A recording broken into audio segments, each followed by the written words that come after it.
Drill machine দাও। আরে বেটা জায়গা আছে গেদার চাকা লাগাক। ওকে দিবি তো আগে। শান্ত এই সাইড আধা ইঞ্চি এই সাইডে দে। ওকে দে ড্রিল মেশিন দিয়ে আগে লাগা, এই সাইডে ওকে লাগা লাগা, অসুবিধা নেই, ওকে লাগা দিয়ে এটা খাওয়া করে তো ওইসে আর দে স্ক্রু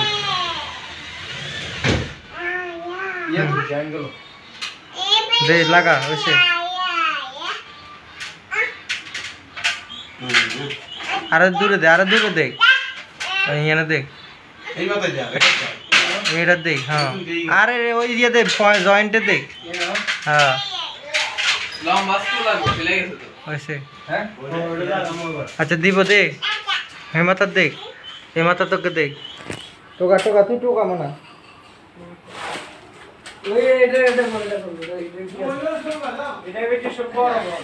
ছোট আছে মাথার দেখ। ঠিক খুলিলে নালে খুলি পরের স্টেপে মার, ওই হাতের কাছে দে, পাগলার কাছে দে।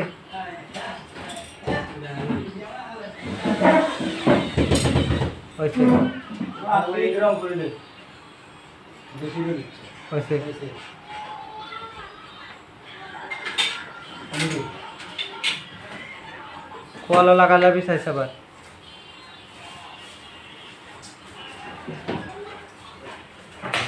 হ্যাঁ সেই সাইডে আর একটা দেখ।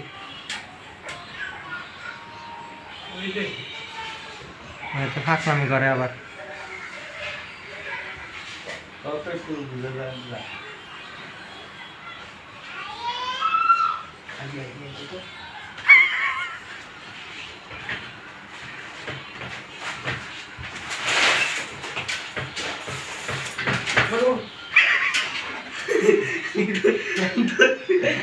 হ্যাঁ সেটা লাগা।